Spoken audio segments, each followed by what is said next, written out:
2022-23 সালের ABTA test paper বেরিয়ে গেছে।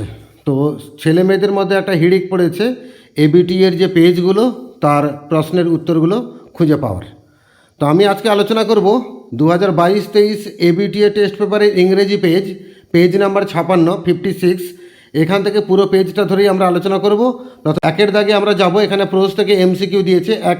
একের দাগে দ্য ক্যারেজ হুইলস চেঞ্জড দেয়ার, মানে সেই যে ট্রেনের চাকাটা তাদের ড্যাশ বদলে দিয়েছিল। উত্তর হচ্ছে সাউন্ড অ্যান্ড রিদম, আওয়াজ এবং ছন্দ এই দুটোকে পাল্টে দিয়েছিল। অপশান নাম্বার এ, যখন ট্রেনটা সাহারানপুর স্টেশনে ঢুকছে তখনই তার সাউন্ড এবং রিদম দুটোই চেঞ্জ হয়ে গেছিলো। দুইয়ের দাগে question, Abdul Kalam was a short boy with. Abdul Kalam ছিলেন একটা বেঁটে ছেলে, তার মধ্যে চেহারাটা কেমন ছিল? উত্তর হচ্ছে আনডিস্টিংগুইশড লুক, মানে উল্লেখ করার মতো চেহারা নয়, মানে একটা অর্ডিনারি দেখতে একটা চেহারা। Option number D. তিনের দাগে the tsar help the hermit by, রাজা হারমিটকে সাহায্য করেছিলেন কিভাবে? না, উত্তর হচ্ছে digging the ground for him, রাজা কিন্তু ওই হারমিটের জন্য মাটি খুঁড়ে দিয়েছিলেন। Option number B. চারের দাগে দিয়েছে half nelson is associated with the games of. এই হাফ নেলসন কথাটা কোন খেলার সঙ্গে জড়িত? উত্তর হচ্ছে রেসলিং, মানে কুস্তি লড়াই। Option number A. এবার আমরা একের বি দাগে যাব, এখানে পোয়েম থেকে এমসিকিউ দিয়েছে। একের দাগে the soldiers innocence is described through a simile, সৈন্যটার যে ইনোসেন্স মানে নিষ্পাপ যে চেহারা সেটা বিবরণ দেওয়া হয়েছে একটা সাদৃশ্যের মধ্যে দিয়ে। কার সঙ্গে তুলনা করা হয়েছে? ওই সাদৃশ্যটা কি? উত্তর হচ্ছে his smile is innocent. Actually তার হাসিটা ছিল একদম ইনোসেন্ট, মানে নিষ্পাপ হাসি, যাকে তুলনা করা হয়েছে ছোটো বাচ্চার হাসির সঙ্গে। উত্তর হবে অপশান নাম্বার এ। দুয়ে দাগে Shakespeare's young friend is more lovely and tempered than the, William শেক্সপিয়ারের যে ইয়াং বন্ধু সে বেশি ভালো এবং বেশি ভদ্র কার থেকে? উত্তর হচ্ছে সামার ডে, একটা গরমের দিনের থেকে। Option number D. তিনের দাগে the silence in the poetry of earth has been wrote by, the poetry of earth কবিতার যে নীরবতাটা এসেছিলো সেটা কার দ্বারা এসেছিলো, মানে কে নিয়ে এসেছিলো? উত্তর হচ্ছে অপশান নাম্বার বি, ফ্রস্ট, তুষারপাত। চারের দাগে দিয়েছে earth cave is created when the tree is, পৃথিবীতে বা মাটিতে যে গহ্বর সৃষ্টি হয় বা গর্তের সৃষ্টি হয় সেটা কিসের ফলে হয়? উত্তর হচ্ছে when the tree is uprooted, মানে যখন মূলটাকে উপড়ে ফেলা হয়। Option number A. এবার আমরা একের সি দাগে যাব, এখানে নাটক থেকে অর্থাৎ প্রপোজাল থেকে এমসিকিউ দিয়েছে। একের দাগে আছে the price which Lomov fixed for Squeezer was, স্কুইজারের জন্য লোমব যে দামটা ফিক্সড করেছিল সেই দামটা কত? মানে লোমব বলছিল যে স্কুইজারের দাম এত টাকার চেয়ে বেশি হওয়া উচিত নয়, সেই কত পরিমাণ উল্লেখ করেছিল লোমব? উত্তর হচ্ছে option number B, 25 roubles, 25 roubles. According to Lomov Chubukov's mother was, এটা দুয়ের দাগে। লোমবের কথা অনুযায়ী চুবুকভের মা কেমন ছিল? উত্তর হচ্ছে হাম্প ব্যাকড, মানে পিঠে কুঁজ ছিল, পিঠ কুঁজো ছিল। Option number D.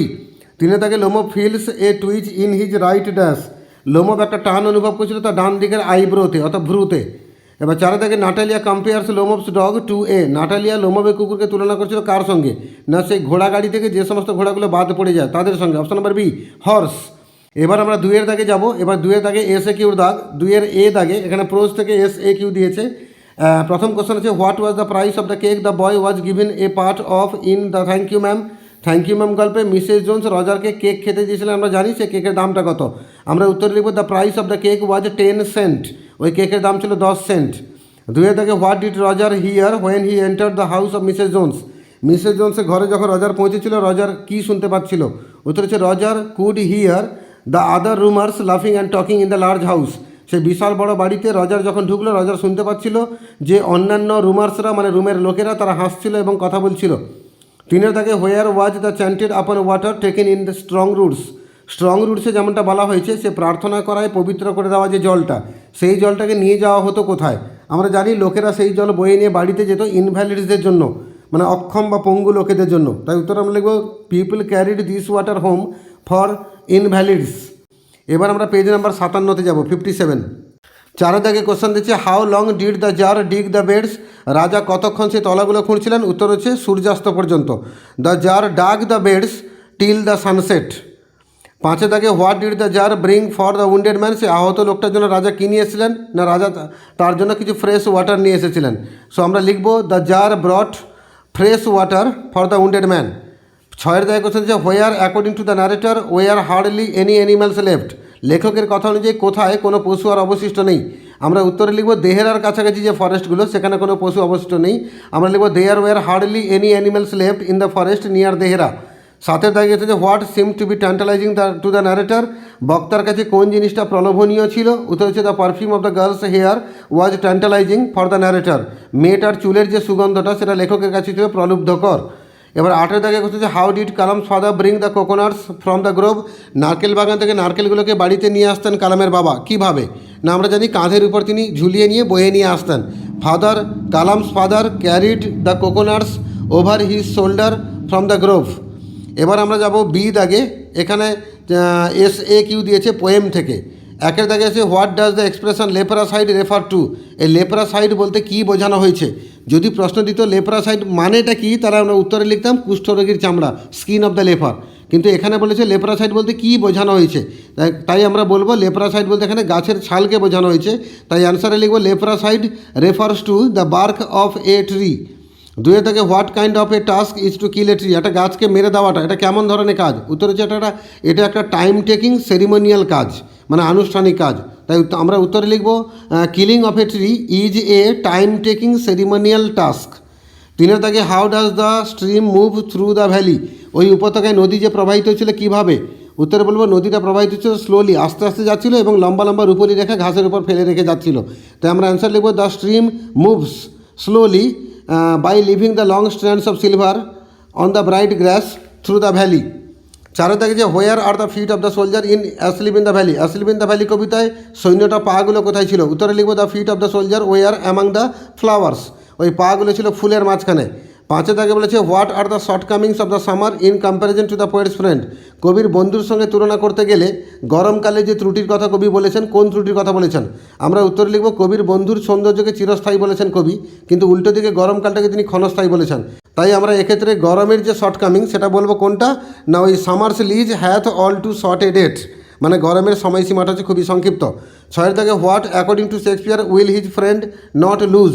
উইলিয়াম শেক্সপিয়ারের কথা অনুযায়ী তার বন্ধু কোন জিনিসটা হারিয়ে ফেলবে না?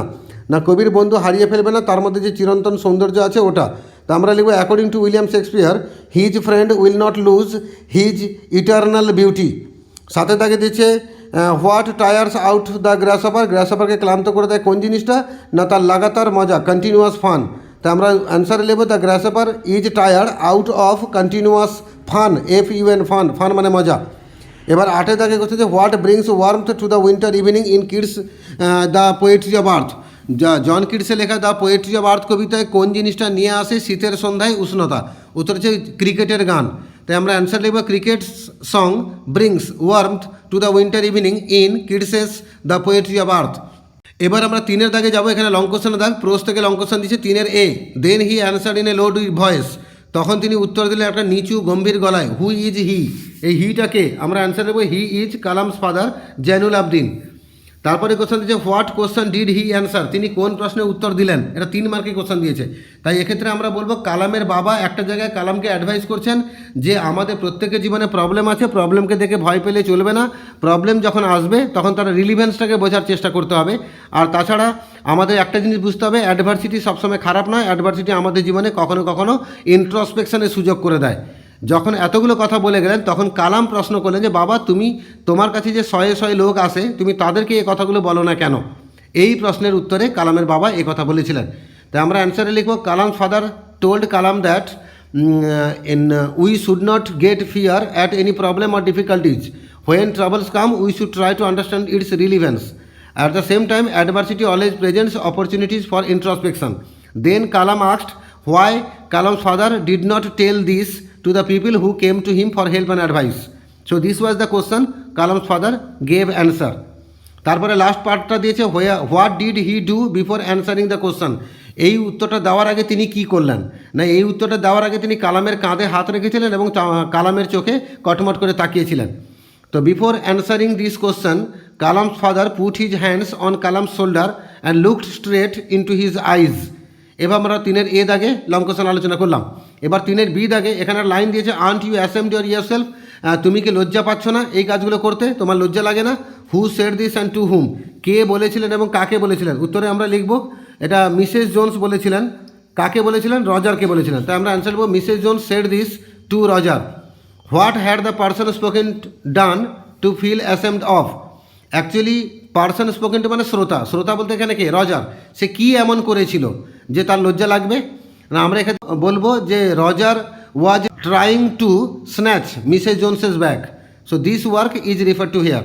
তো রজার কী করেছিল, মিসেস জোনসের ব্যাগটা ছিনতাই করার চেষ্টা করেছিল, এই কাজের কথা এখানে বলা হয়েছে। What did the speaker tell the person to do before asking this? এই কোশ্চেনটা করার আগে বক্তা রজারকে কী করতে বললেন না, এই কোশ্চেনটা করার আগে মিসেস জোনস রজারকে বলেছিল ওই যে ব্যাগটা নিচে পড়ে গেছে ব্যাগটাকে তুলে দিতে এবং তাকে দিতে। তো before asking this question Mrs Jones order Roger to pick up her pocket book and give it there বা গিভ ইট টু হার। এভাবে আমরা বি দাগে লং কোশ্চেন আলোচনা করলাম। এবার 3-এর সি দাগে, the man who had enter the compartment broke into my reverie. যে লোকটা কম্পার্টমেন্টে উঠলো সে আমার দিবা স্বপ্ন ভেঙেছিল। Whose reverie is refer to here, 1 মার্কের কোশ্চেন। আমরা লিখবো the narrator Ruskin Bond, apostrophe S দিয়ে দেবো। The narrator Ruskin Bond's reverie is referred to here. What was the reverie about? এখানে রেভারিটা কী বিষয়ে ছিল?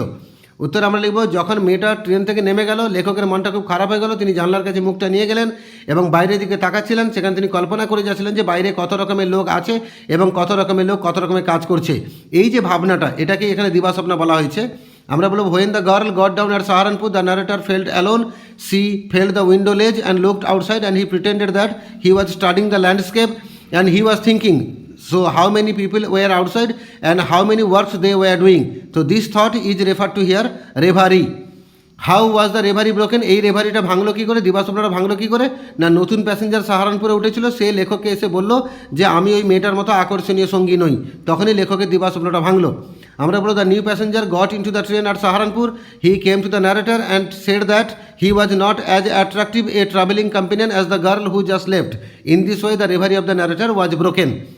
এবার আমরা 3-এর ডি দাগে যাব। এটা what was the third question of that occur to the tsar. রাজার মানে 3 নম্বর কোশ্চেনটা কী জেগেছিল না, আমরা জানি রাজার মানে 3খানা কোশ্চেন জেগেছিল, তার মধ্যে 3 নম্বর কোশ্চেন ছিল কোন লোকটা সবচেয়ে বেশি গুরুত্বপূর্ণ এবং কার কথা শুনতে হবে।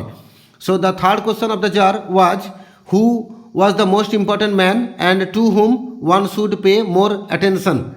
So this was the third question. তার সঙ্গে what answers were given to the question by the learn men. শিক্ষিত লোকেরা এই প্রশ্নের উত্তরে কী বলেছিল? শিক্ষিত লোকেরা বলেছিল রাজার 3 নম্বর প্রশ্নের উত্তরে যে রাজার কাছে সবচেয়ে গুরুত্বপূর্ণ কাজ হচ্ছে বিজ্ঞান চর্চা অথবা ধর্মীয় পূজা অর্চনা অথবা যুদ্ধবিদ্যায় পারদর্শিতা। So the learn men gave the answers to the third question. Some said that the most important job was the science and another group answer that the most important work was the skill in the warfare and the final group answered that the most important work was religious worship. তার সঙ্গে আরেকটা question যে how did the hermit answer this questions.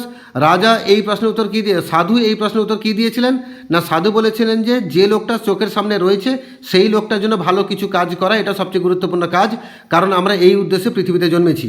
The hermit answer two the third question that the most important work was to help the man who is in front because for that purpose we are born into this earth. এবার আমরা 4-এর দাগে যাব। Poem থেকে long question দিয়েছে। 4-এর এ, they feel the হলো full of light, তারা ভরিয়ে তুলেছে ফাঁকা জায়গাটাকে আলো দিয়ে। হোয়াট ইজ দ্য হলো রিফার টু হিয়ার? 1 মার্কের কোশ্চেন। আমরা লিখব the hollow refers to the beautiful valley. How does the hollow look? এই হলোটাকে কেমন দেখাচ্ছিল না, আমরা লিখব দ্য ওই উপত্যকাটাকে খুব সুন্দর সবুজ এবং ছোট দেখাচ্ছিল এবং ওর চারপাশে পাহাড়ে ঘেরা ছিল, ছোট্ট একটা নদী প্রবাহিত হচ্ছিল। The hollow looks very beautiful and small and it was surrounded by hills and a small stream was flowing there. Who is lying in the hollow? ওই ফাঁকা জায়গায় শুয়েছিল কে? আমরা বলবো a young soldier was lying in the hollow. তারপর how is he lying দেয়ার?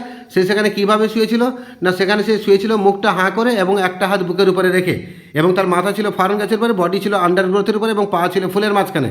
তো আমরা লিখবো the soldier was lying open mouthed in the beautiful valley with one hand on his breast. His head was on the fern, he was lying on the undergrowth with his feet among the flowers. 4-এর B দাগে what picture of summer is presented in the poetry of earth. Poetry of earth কবিতা গরমকালের কোন ছবি তুলে ধরা হয়েছে না, পোয়েট্রি অফ আর্থ কবিতা প্রথম যে 8 লাইন অর্থাৎ অক্টেভ, এখানে গরমকালের কথা বলা হয়েছে। এখানে মেনলি বলা হয়েছে যে এই সময় পাখিরা প্রচণ্ড উত্তাপের জন্য নিস্তব্ধ হয়ে যায়, তারা গান বন্ধ করে দেয়, ঠান্ডা গাছে গিয়ে আশ্রয় গ্রহণ করে, আর সেই সময় গানের দায়িত্ব গ্রহণ করে গ্রাসহপার হেজ টু হেজ এবং মিডোজগুলোতে ছুটে বেড়ায় এবং কন্টিনিউয়াসলি গান করে, এবং সে সামান্য একটুখানি ক্লান্ত বোধ করলে কিছু প্লেজেন্ট উইডসের তলায় নিয়ে বিশ্রাম নিয়ে নেয় এবং গান শুরু করে দেয়। এইভাবে সামারে গানটা কন্টিনিউ হয় ওই গ্রাসহপারের গানের দ্বারা। তো আমরা লিখব in the scorching summer the birds are faint they stop singing and hide in the cooling trees then the grasshopper takes the lead his voice runs among the hedges and in the new মর্ন meadows he continuously sings and when he gets tired he rests easily beneath some pleasant weed and starts singing again. In this way the music of the earth continues in summer with the song of the grasshopper. হয়ে গেল। তার সঙ্গে বলছে how has it been carried on to the picture of the winter. এই ছবি আবার উইন্টারে চালিত হচ্ছে কীভাবে না, আমরা যখন উইন্টার আসে তখন গ্রাসহপার গান বন্ধ করে দেয়, পাখিরাও গান বন্ধ করে দেয়, সেই সময় দায়িত্ব নেয় ক্রিকেট, সে স্টোভের আশেপাশে গান করে এবং তার যে শ্রিল মিউজিক সেই মিউজিক দিয়ে উইন্টারটাকে মিউজিক্যাল করে তোলে। তা আমরা বলবো in the winter frost brings silence the birds stop singing at the same time grasshopper also stops singing then the cricket takes the lead cricket's shrill voice near the stove fills the air and continues the music of the winter.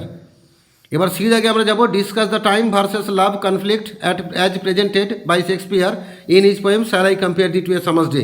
William শেক্সপিয়ারের sonnet number 18 অর্থাৎ shall I compare thee to a summer's day এই কবিতাতে সময় এবং ভালোবাসা এই দুটোকে কীভাবে তুলে ধরা হয়েছে, এর মধ্যে কীভাবে একটা দ্বন্দ্ব টানার চেষ্টা করা হয়েছে। না এখানে কবি কিন্তু অ্যাকচুয়ালি বলতে চাইছেন যে সময় প্রবাহমান, কিন্তু কবির বন্ধুর যে ভালোবাসা সেটা কখনো দমে যাবে না, সেটা কখনো নষ্ট হবে না, সময়ের সঙ্গে সঙ্গে সেই ভালোবাসা অমর হয়ে থাকবে তার কবিতার লাইনের মধ্য দিয়ে। আমরা বলবো the poet wants to compare his friend's beauty to a summer day but summer has 4 problems so he does not compare the friend's beauty to the summer's day. At the same time the poet has a believe that his poetry is immortal, time cannot kill his poetry, and after as long as men will live and they can see, they will read the poet's verse and they will read about the beauty and love of the young friend. So in this way his young friend will live forever in the people's mind, and in this way the poet is offering an eternal life and beauty to his young friend. এটা একটাই question ছিল, 6 মার্কের question. এরকম question সাধারণত scoring হয় না, তাই আমাদের চেষ্টা করা উচিত এই ধরনের কোশ্চেনকে অ্যাভয়েড করে যাওয়া। যে সমস্ত কোশ্চেনের নাম্বারগুলোকে পার্ট করে ভাগ করে দেওয়া আছে সেই সব কোশ্চেন টাচ করাটা অনেক বুদ্ধিমানের কাজ। এবার 4 ডি দাগে যাবো। And the strength of the tree is exposed. গাছের যে প্রধান শক্তি সেটা এক্সপোজড হয়ে যায়, মানে বাইরে বেরিয়ে আসে। What is the strength of a tree? গাছের শক্তি কাকে বলা হয়েছে? আমরা বলবো the root is the strength of a tree. তার সঙ্গে how is it describe by the poet? এই রুটের কী বিবরণ দিয়েছেন, মানে মূলের কী বিবরণ দিয়েছেন কবি? না কবি বলেছেন এই মূল মাটির তলায় বছরের পর বছর ধরে লুকানো থাকে এবং এই মূলগুলো হচ্ছে সাদা এবং ভেজা এবং গাছের সবচেয়ে সংবেদনশীল অংশ। তাহলে আমরা বলি the poet says that the root is hidden under the earth for years, it is white and wet and it is the most sensible part of a tree. How is it exposed and for what purpose? এই মূলটা বাইরে exposed হয় কীভাবে এবং কী পারপাসে, কী উদ্দেশ্যে? না আমরা বলবো গাছের মূলটাকে দড়ি জড়াতে হয় এবং টেনে পুরোটাই বার করতে হয় আর্থ কেভ থেকে, তখনই গাছের মূলটা বাইরে এক্সপোজড হয়ে যায় এবং এটা করা হয় শুধুমাত্র গাছকে মারার জন্য। আমরা বলবো the root is tied and roped and it is pulled out entirely from the earth cave and this is done only to kill a tree. এবার আমরা 57 পেজের পরে 58 পেজে যাব। এখানে 5 দাগে কোশ্চেন দিয়েছে নাটক থেকে, অর্থাৎ প্রপোজাল থেকে long question. 5 A I ought to have waited a bit, আমার একটু অপেক্ষা করা উচিত ছিল। Who is the speaker? এখানে আমরা বলবো Natalia is the speaker, Natalia এই কথাটা বলছে। What should the person have waited for? বক্তার এখানে কিসের জন্য অপেক্ষা করা উচিত ছিল? আমরা বলবো Natalia should wait to cut the grass on her land, তার জমিতে যে ঘাসগুলো সে কেটে দিয়েছে, মেলে দিয়েছে, সেই ঘাসগুলো কাটাটাকে জন্য আরেকটু তাকে অপেক্ষা করতে হতো। Why should the person have waited for that? বক্তাকে কেন ওয়েট করতে হতো? না অ্যাকচুয়ালি আগের দিন ওয়েদার একটু ওয়েদার ভালো ছিল বলে নাটালিয়া কী করেছিল, তার মজুরগুলোকে পাঠিয়ে ওই ঘাসগুলোকে কেটে দিয়েছিল এবং জমিতে মেলে দিয়েছিল। এবার তারপরের দিন বৃষ্টি হয়ে গেছে, ফলে জমিতে ঘাসগুলো ভেসে গেছে, তাই তারপরের দিন যেদিন কথা হচ্ছে আমাদের নাটকটা যেদিন সম্পন্ন হচ্ছে সেদিন কিন্তু ওয়েদার ভালো, তাই নাটালিয়ার বলছিল যে তাকে ওই দিনটা পর্যন্ত ওয়েট করে যেতে হতো, মানে যেদিন কথাবার্তাগুলো হচ্ছে। তাহলে আমরা বলবো Natalia sent her mowers and cut the whole field's grass on the land but on the next day it rained heavily but the day of the play was sunny, so Natalia was thinking that she had to wait till the day. তার সঙ্গে what is the person now afraid of? এক্ষেত্রে বক্তা মানে Natalia সে কী ভয় পাচ্ছে? না Natalia ভয় পাচ্ছে যেহেতু বৃষ্টি হয়ে গেছে, মাঠে জল দাঁড়িয়ে গেছে, তাই ঘাসগুলো পচে যেতে পারে। Natalia is afraid that the land is full of water now and the grasses are floating on the water, and now she fears that the grasses would rot, মানে সেগুলো পচে যাবে। বি দাগে all the 3 characters of Anton Chekhov's The Proposal want the marriage to happen. Actually Anton চেকবের যে proposal নাটকটা, এখানে তিনটা চরিত্র আছে, তিনজন চরিত্রই চাইছে যে বিয়েটা সম্পন্ন হোক। ব্রিং ফরওয়ার্ড দেয়ার ইন্ডিভিজুয়াল রিজন, তাদের প্রত্যেকের আলাদা আলাদাভাবে কারণ উল্লেখ করো। এই কোশ্চেনে আরেকটা অথবাদি কোশ্চেন হতে পারে যে কেন নাটকের তিনটা ক্যারেক্টারের কাছে ম্যারেজ প্রপোজালটা এত বেশি ইম্পর্ট্যান্ট। আমরা যদি পাট করে তিনটে প্যারায় বলে দিই, খুব সহজে উত্তর ব্যাখ্যা করা যাবে। নাটকের তিনখানা ক্যারেক্টার চুবুকভ, নাটালিয়া এবং লোমভ। তো চুবুকভের কাছে এই ম্যারেজ প্রপোজালটা ইম্পর্টেন্ট কেন? আমরা বলবো the marriage proposal was important for Chubukov because Chubukov was a Russian father and he thinks that daughters were a burden for him, so he wants the daughter to get married at anyhow, so that's why he wants the marriage to happen soon. এবার আলাদা line করে লিখবো। এবার নাটালিয়ার কাছে কেন গুরুত্বপূর্ণ, সেক্ষেত্রে আমরা লিখবো Natalia is already 25 and she has not found a suitable man to marry and she is feeling alone and according to her father she is a love sick cat, so that's why she wants to marry and the marriage proposal was very important for her. এবার তার সঙ্গে আরেকটা পার্টে আমরা লিখবো লোমোভের কাছে কেন গুরুত্বপূর্ণ। এক্ষেত্রে সে একই উত্তর বলবো, Lomov was already 35 years old and he wants a regular life and he has palpitation and he has problem while sleeping, so he wants a wife beside him, so that's why he wants to marry very soon and the marriage proposal is very important for him. C দাগে দিয়েছে what change or development do you find in Natalia's character during the course of the play. এই নাটকে নাটালিয়ার চরিত্রকে নিয়ে তোমার কী মনে হয়, নাটালিয়ার চরিত্র কীভাবে উন্নত হয়েছে? তার মানে চরিত্র ভিত্তিক কোনো কোশ্চেন লিখতে গেলে আমাদেরকে আগে লিখতে হবে নাটালিয়া সম্পর্কে আমরা কী কী জানি। তো সেগুলো বলে দিয়ে লাস্টে আমরা আমাদের নিজেদের মন্তব্য দিয়ে আমরা উত্তরটাকে শেষ করব। আমরা বলবো Natalia is a daughter of a land owner Chubukov, she is already 25 years old and she is very expert in her household works. আমরা দেখেছি while Lomov comes Natalia was shelling peas for drying, আর Natalia was expert in the household works because she was wearing only apron and negligee, and at the same time she loves the land, so she gets involved in quarreling with Lomov over the possession of the oxen meadows, and she is also expert in talking. She blames Lomov. At the same time she also uses bad languages to mock Lomov. So in this way Natalia is a household worker, an intelligent girl and quarrelsome girl, and very helpful in her father's work. এবার 6 দাগে আমরা যাবো। এখানে textual grammar দিয়েছে 6 1 why don't you look out of the window, আপনি জানলা দিয়ে বাইরের দিকে তাকাচ্ছেন না কেন। আই আস্কড, ন্যারেশন চেঞ্জ করতে বলেছে, আমরা লিখবো I asked why he did not look out of the window. তারপর 2 দাগে যে I did not know any one else was here, আমি জানতাম না এখানে অন্য কেউ আছে বলে ভয়েস চেঞ্জ করতে বলেছে, তাহলে it was not known to me anyone else was here.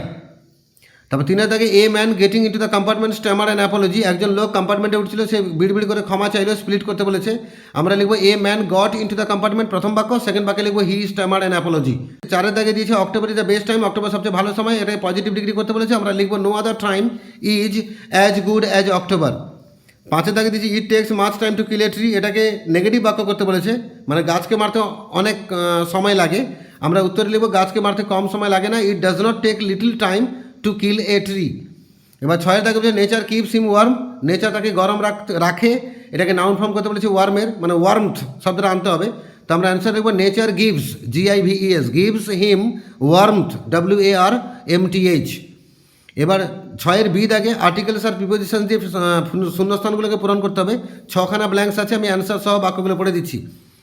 Others declare that it was impossible to decide before hand the right time for every action, but that not letting oneself be absorbed in idle pastimes, one should always attend to all that was going on and then do what was most needful.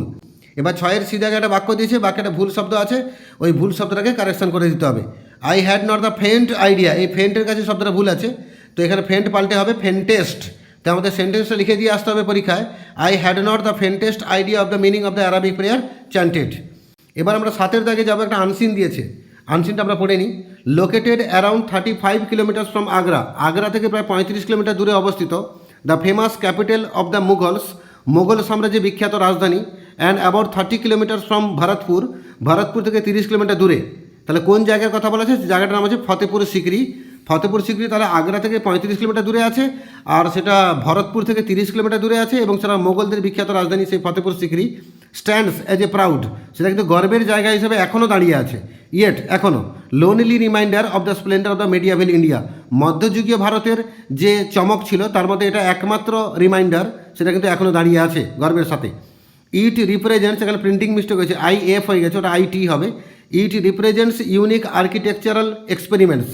এই ফতেপুর সিকরিতে যে মনুমেন্টটা আছে ওটা কিন্তু actually স্থাপত্য শিল্পের যে পরীক্ষা নিরীক্ষা হতো তখনকার দিনে অফ দ্য মুঘলস, মানে মুঘল সাম্রাজ্যে, সেটাকে তুলে ধরে এই জিনিসটা। Declare a world heritage site in 1986, 1986 সালে বিশ্ব ঐতিহ্যের জায়গা হিসেবে ঘোষণা করা হয়েছিল ফতেপুর সিকরিকে। Fatehpur Sikri has a timeless appeal, মানে এর একটা আবেদন লোকেদের কাছে এমন একটা আছে যেটা টাইমের সঙ্গে মরে যায় না, মানে টাইমলেস, মানে যুগ যুগ ধরে এই আবেদনটা আছে ওর মধ্যে। In its majesty and grandeur, এর রাজকীয়তা এবং সৌন্দর্যের দিক থেকে Fatehpur Sikri has an inspiring charm, Fatehpur সিকরির মধ্যে রয়েছে একটা সাড়া জাগানো সৌন্দর্য। দো ইটস গ্লোবাল ফেভারিট নেবার, যদিও এর বিশ্ব জুড়ে এর যে পাশে একটা প্রতিবেশী আছে আরেকটা মনুমেন্ট যাকে আমরা তাজমহল নামে চিনি, সেই Taj Mahal commands the Lions share of attention, কিন্তু সেই তাজমহল ফতেপুর সিকরি একদম কাছেই আছে, অথচ তাজমহল যে দৃষ্টি আকর্ষণ করে নেয় দর্শকদের, সিংহবাগ দৃষ্টি ওই আকর্ষণ করে নেয়, ফতেপুর সিকরির ভাগ্যে খুবই কম জোটে।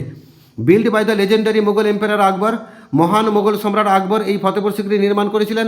Fatehpur Sikri has great historical importance though fiction eats much into the facts, এই ফতেপুর সিকরির মধ্যেও রয়েছে একটা ঐতিহাসিক গুরুত্ব, যদিও কল্পনা বাস্তবের থেকে বেশি জায়গা দখল করে নেয়। পেজ নাম্বার 59 যাবো আমরা। The popular view regarding the site is largely a product of the story spreading guides and folk tales.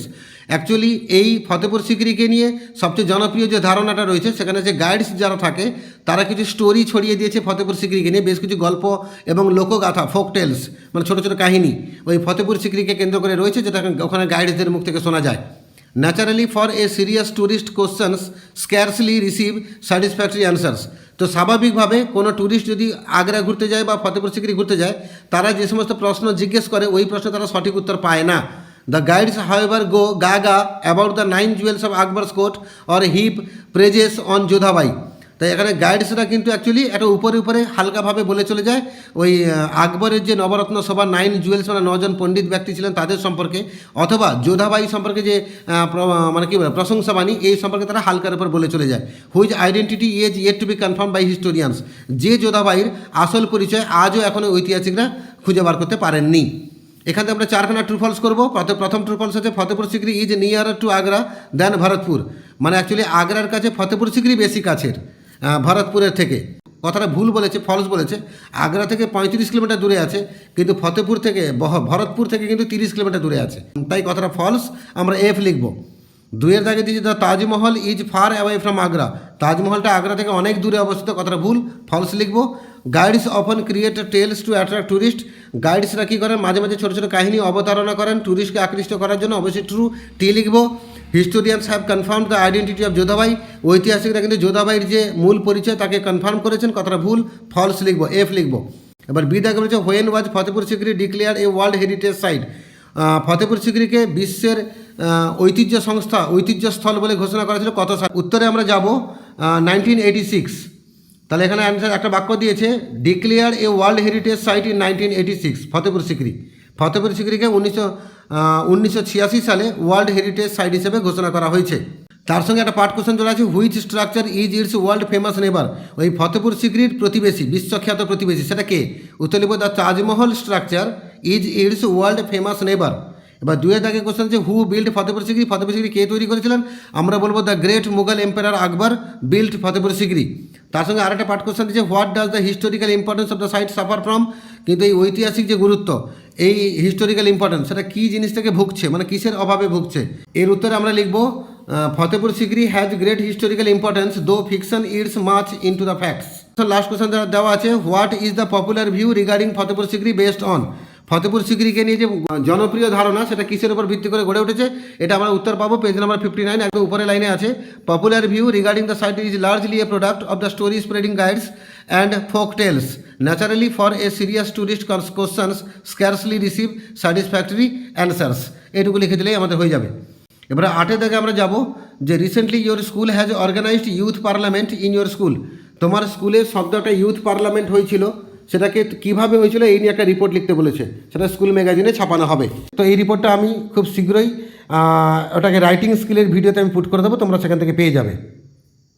আচ্ছা, 8-এর বি দাগে কোশ্চেন হচ্ছে write a letter to the officer in charge of your local police station informing him or her of the loss of your Madhyamik marksheet and certificate. তো তোমার মাধ্যমিকের marksheet এবং certificate হারিয়ে গেছে এবং সঙ্গে কিছু অন্যান্য আদার ইম্পর্টেন্ট ডকুমেন্টস হারিয়ে গেছে, একটা মিসিং ডায়েরি করতে হবে থানার ওসিকে নিয়ে। আমার আগের ভিডিওতে এরকম একটা মিসিং ডায়েরি আমি করেছিলাম বাইসাইকেল হারিয়ে গেছে বলে, একই রকম লেখা হবে।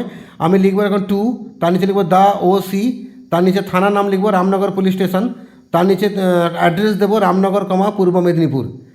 এবার সাবজেক্ট উল্লেখ করব missing diary for a Madhyamik marksheet and certificate and other documents. এবার লেখা শুরু করব। Dear sir, with due respect and honour I beg to state that I am a resident of Ranisai village under your police station. Yesterday I went to the market with my bag but unfortunately I lost my bag and there were some important documents in my bag. There were my madhyamik mark sheet and certificate and some other important documents. I passed the madhyamik examination in একটা সাল উল্লেখ করে দেবে, মনে করো 2012। My role was, role কত ছিল বলে দেবে, মাই নাম্বার ওয়াজ, নাম্বার কত ছিল বলে দেবে, ঠিক আছে। তার মানে তুমি ডিটেলসটা বলে দিলে মাধ্যমিকের মার্কশিট আর সার্টিফিকেটের। I searched my bag everywhere but I could not find it. Now I need the duplicate documents from the concerned authority. মানে আমাকে সংশ্লিষ্ট কর্তৃপক্ষের কাছ থেকে কিছু ডুপ্লিকেট ডুপ্লিকেট ডকুমেন্টসগুলো সংগ্রহ করতে হবে। এবার আলাদা প্যারা করে লিখবে, so I request you to find my bag and documents very soon and provide me a GD number, general diary number, so that I can get the duplicate marksheet and certificate very easily. হয়ে গেল, চিঠি লেখা শেষ। বাম দিকে নিচে thank you লিখবে আর ডান দিকে ইয়োর্স ট্রুলি লিখবে, তার নিচে তোমার নাম দেবে, নামের নিচে তোমার ফুল অ্যাড্রেস পুট করে দেবে। বাম দিকে যে থ্যাংক ইউ লিখেছো সেই থ্যাংক ইউ তলায় তুমি ডেট দিয়ে দেবে কবে তুমি চিঠিখানা লিখছো। তারপর 8-এর সি দাগে একটা প্রেসি রাইটিং দিয়েছে, প্রেসি রাইটিংয়ের জন্য আমি আলাদা করে ভিডিও বানিয়ে দেবো। তোমরা আমার চ্যানেলের সঙ্গে লেগে থাকো, সেখানে তোমরা প্রেসি ভিডিওগুলো পেয়ে যাবে। এছাড়া আমার এবিটি এর প্রথম যে পেজ নাম্বার 25, তার ভিডিওটাও আমার চ্যানেলে আপলোড করা হয়ে গেছে। তোমরা আমার চ্যানেলে যাও, প্লেলিস্টকে ক্লিক করো, ক্লাস 12-এর ভিডিওকে সিলেক্ট করো এবং সেখানে তোমরা কিন্তু ক্লাস 12-এর ভিডিওগুলো এক জায়গায় পেয়ে যাবে। তোমাদের সুবিধায় কাজে লাগবে, মন দিয়ে পড়াশোনা করতে পারবে।